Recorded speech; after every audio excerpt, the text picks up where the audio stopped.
plot your pieces out. Um, Understand good composition, that's all. Simplicity, keep it simple.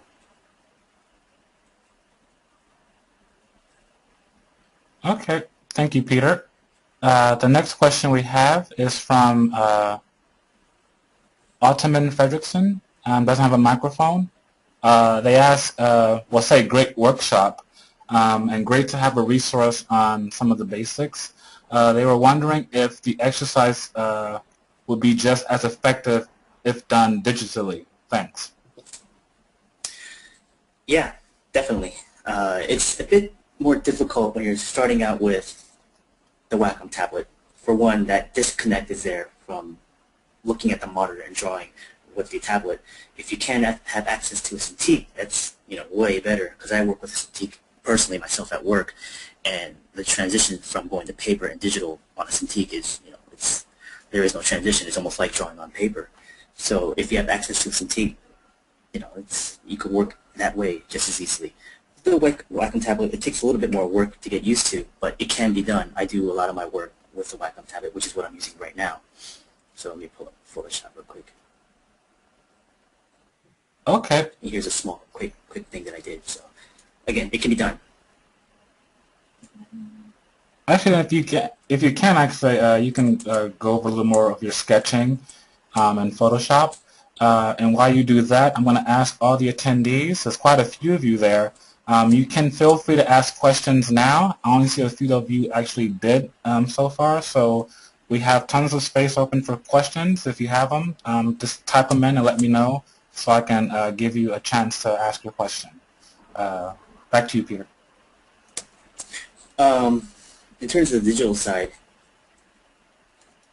I don't know, there really is no difference to it. To me, it feels exactly the same. Again, that disconnect will be there initially, especially when, with painting, it's a bit different because you can indicate and stroke a little easier. With drawing, you got to be a little bit more precise. But the brush, the kind of brush, the tool you're using will be important. For me, I just use a regular standard brush that comes with Photoshop, actually. It's this little hard brush right here. And it's almost like ink drawing. It's the exact same way I approach it. But it will get some time to get used to, but it can definitely be done. And the speed does transfer right over.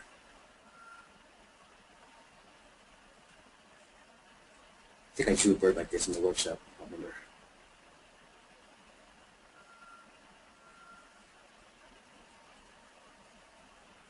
If that doesn't help, tell me if you need more info on that. But Actually, I think that's really awesome, Peter. We actually have another question that came up. Basically, Song Shen would like to know, and this actually is a future-looking question.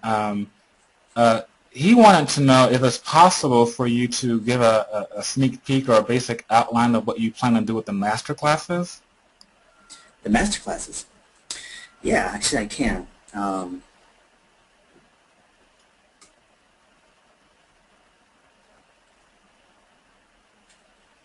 With the classes themselves, I work through the chalkboard. So all the lessons plans I'll be approaching with the simple lines, the ellipses, the organic shapes, hard shapes, I do all on the chalkboard. And for me, it's interesting drawing on a chalkboard. You have to work oppositely, definitely, but it definitely shows the skill set that it does actually work on any kind of medium: chalkboard, paper, digital, and it transfers over everywhere. Working with ellipses, the 5 different shapes, the simple forms, the line work, going over the lines 8 times, everything. If you take the actual classes themselves, I will be doing demos on chalkboards also, so you'll definitely get a sense of the kind of work I would be doing in an actual class. But this is the kind of stuff you'll see. This is a formula, how to put cubes in perspective, and I'll do random drawings like this square here, and I'll put them all over. Go ahead, more chalk drawings. Okay. We have another question from Miguel Uvio. Miguel didn't tell me if he had a mic or not, so I'm going to ask him to say hello if he does. Miguel, are you there? Yeah. Okay, can you speak a little bit louder and closer to your microphone so we can hear you? Yeah, of course. Are you hearing me? Yes, I can hear you. Okay. I was, first of all, I want to say great workshop. Oh, thank you. Glad to attend it. And another thing, how did you break in the industry? How did I break it? Well, Yeah. I graduated at the end of 2004 at Art Center, and initially I actually wasn't working for about 5 months because I was building my own small little portfolio. I included a lot of work from school, obviously, and how I initially started was I did freelance work, contract jobs, and the way I did that was I sent my work everywhere. A good approach is you have access to so much information online with any of these companies.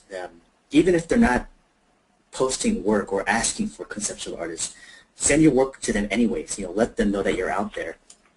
And eventually, you may not get a full-time job. That's not even what you're thinking about. Just breaking in, just getting some kind of work, even if it's just a small freelance gig, is what's most important. So just send your work out to any company that's listed, or even to your interests, the kind of games that they make, or even company, whatever. And just make sure your work is getting out there portfolio-wise. If it's an online blog, if it's an actual website, just send it out there so they know you're there. And then if they do need somebody, you might just get a phone call one day. Unfortunately, it can be a lot of luck at times. They have to be at the right place at the right time, which is unfortunate. And also another unfortunate thing is you have to know the person. So connections is a very big thing. Yeah, I know.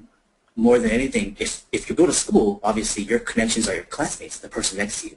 So when you guys graduate, somebody else gets work, you have a connection there. And for me, it was just finding freelance jobs and small gigs here and there. And the way it happened for me was I got my first freelance job through a company called Technicolor in Burbank. And it was a freelance job at first, but then it turned into a full-time gig, after a few months. So more than anything, it's just get your stuff out there, your portfolios, online blogs, talk to your friends who've already graduated with you, or if you have friends in the industry, just hope for the best. It is luck too, so be patient and just don't try to rush it. And it is frustrating because the work right now, the industry is kind of slow a little bit, but it will pick up again. It always does. So. Okay, thank you. Not a problem. All right, Peter, thank you for that answer. Our next question is coming from Michael in San Diego, I'm assuming. He doesn't have a mic, but he has quite a lengthy question, so bear with me as I read it all. Okay. He says, my name is Mike. Oh, it is San Diego. Sorry. Okay. My name is Mike San Diego, and I wanted to know what you would suggest for someone who wants to break into the entertainment business, but does not live in the area where there are any studios available. Right. One second. He also asks, this is the case for me being in Michigan in the Detroit area. I have a firm background, having drawn for 10 years, and I'm looking to CG Workshop to hopefully fill in some of the blanks, so to speak, and hope to be marketable soon. Any advice would be great. And this workshop today was a wonderful start. I just know who I really should contact being located so far from California. Oh yes, I don't know who I should contact being so far from California.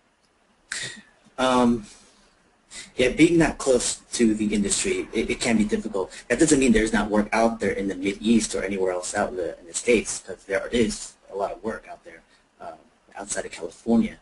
But again, things like this, online workshops, is a huge benefit, even if you're doing like DVDs from other companies as well. But definitely something like this where there's not really too much of this kind of stuff out there where you have access to online blogs, or not online blogs, workshops and classes. So take advantage of this kind of stuff while it's here, especially with stuff that I'm teaching. This is the kind of stuff you don't really have access to in any other school. I only teach at 2 places, which is Art Center and the CDA Concept Design Academy, and now I'm starting to teach it here. Now that you have access to it online, definitely take advantage of it, because the stuff I'm teaching is extremely crucial. More than anything, it's if you have the opportunity to ever come out, definitely